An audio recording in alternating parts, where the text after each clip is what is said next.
When a person grows stronger week to week, it is proof that there is a positive change taking place inside of his muscles. A muscle growing stronger can't be exactly the same muscle. If it were exactly the same muscle, it would be limited to lifting exactly the same weight. The main point here is that as a muscle grows progressively stronger over a period of time, it is changing somehow. I'm not specifying what that change is now. I will.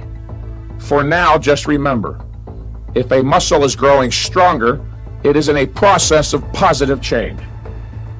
If during this period of change, the bodybuilder continues to consume nutritionally a maintenance level of calories, by definition here, he will only maintain his existing physical mass. He won't lose, he won't gain, he'll maintain.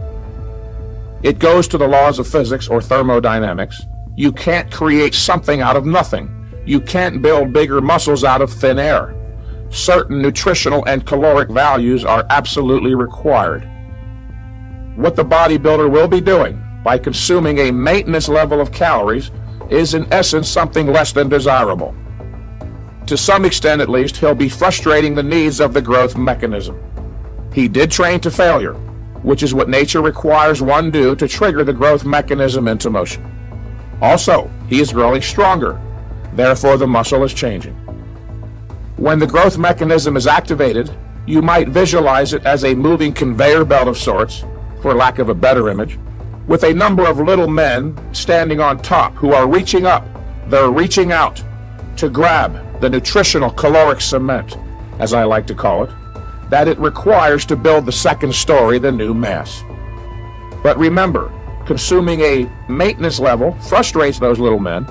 They are reaching up, but nothing is there.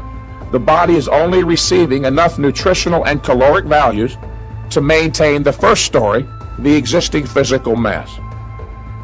In such a case, the muscle change I was referring to earlier, where the bodybuilder is growing stronger, will remain primarily a qualitative strength change. It won't manifest much, if at all, as a quantitative muscle change, i.e., a muscle mass body weight increase. In order to avoid this, the frustrating of the growth mechanism, and to do the opposite, to serve the needs of the growth mechanism, one must consume a number of nutrients and calories above his daily maintenance level. He must go into a positive calorie balance. This can be done in a methodical, intelligent fashion, such that growth production needs are precisely met, with little or no excess to cause any appreciable fat deposition.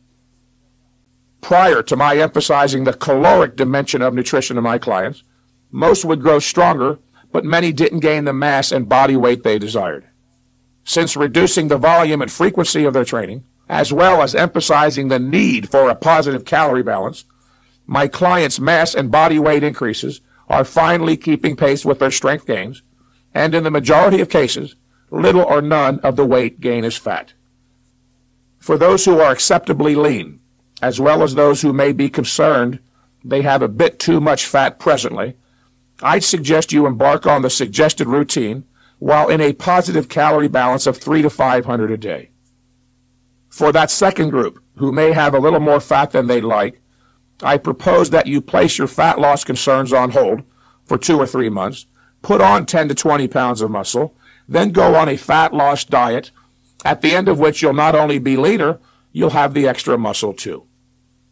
The goal, remember, listener, is to serve the nutritional caloric needs of the growth mechanism to gain muscle mass and increase body weight while adding little or no body fat. To do so in a methodical fashion, start by keeping a 5-day food diary. Write down everything you eat for 5 days, and don't become self-conscious during that period and alter what you have typically been eating.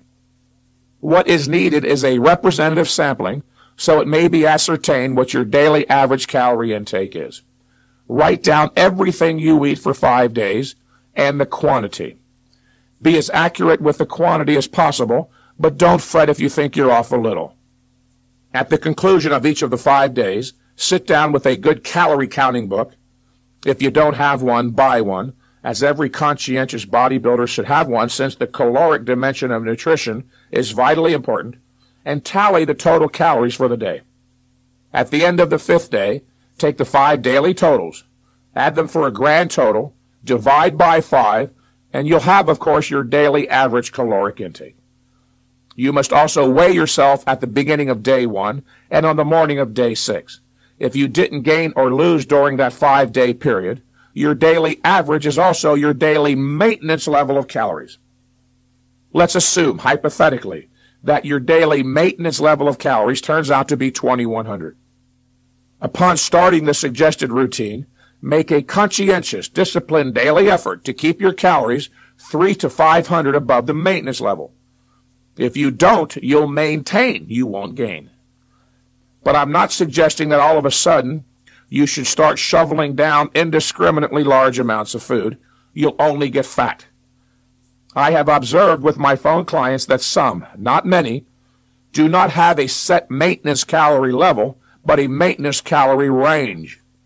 If after 2 weeks into the training program, with a positive calorie balance as suggested, you haven't gained a couple of pounds, you might be just such an individual, so increase your calories another 300. And the calorie increase should conform roughly with the 60-25-15 ratio, with perhaps a bit greater emphasis on protein. Those who do as indicated and conscientiously keep watch of their calories so that they're in a positive balance of 300 to 500 a day will be quite delighted. In addition to growing stronger every workout, he'll gain 7, 8, 9, 10 or more pounds the first month. I can't say with any certainty just how much you might gain due to genetic variations. As mentioned previously, there are slightly more than 600 calories in a pound of muscle. If you are stimulating 3 pounds of muscle growth a week, you will require roughly 600 times 3, or 1,800 calories per week above maintenance. This translates to 257 calories a day above maintenance. I am recommending slightly higher so there's less chance of any slightest frustrating of the nutritional caloric needs of the growth mechanism. Let's assume, in your particular case, that your growth requirements don't necessitate a full 300 calories a day above maintenance. Then yes, the excess will turn to fat. However, there are 3,500 calories in a pound of fat. If you required only 150 calories a day above maintenance, the other 150 would turn to fat. But you would only gain 1 pound of fat a month. When a bodybuilder is actually gaining muscle mass as well as getting stronger, he should see a reciprocally reinforcing relationship between the two. In other words, his muscle mass increases will facilitate even greater strength increases, which in turn facilitate greater growth stimulation. And the rate of your strength increase will serve as a relative indice of how much growth is being stimulated. If you are only increasing a rep or so here and there, obviously there is less growth stimulation than if you're increasing in strength by leaps and bounds. If at some point you believe you may need more than a 300 to 500 positive calorie balance, go higher, but be cautious and methodic. Go up a couple of hundred calories at a time and keep tabs on your body weight. If at some point you start gaining very rapidly, check to make sure it's muscle, and if not, simply cut back. Gaining fat is anathema for the bodybuilder, certainly never to one's advantage. A right-thinking bodybuilder should desire to gain only muscle, as his goal is not to be only muscularly massive, but also defined in appearance. It is not necessary, as I was led to believe 30 years ago, that one must bulk up, that is, gain fat with muscle, to build muscle, which was a very common belief. The more fat one puts on, the longer and harder he'll have to diet to get it off. And I can tell you from personal experience, it's not fun. As a bodybuilder continues to gain muscle mass and body weight, his maintenance level of calories gradually goes up until finally weight gains slow down, then come to a halt. When you see that your weight gains have slowed down, increase your calories another 300 to 500 and you'll resume gaining.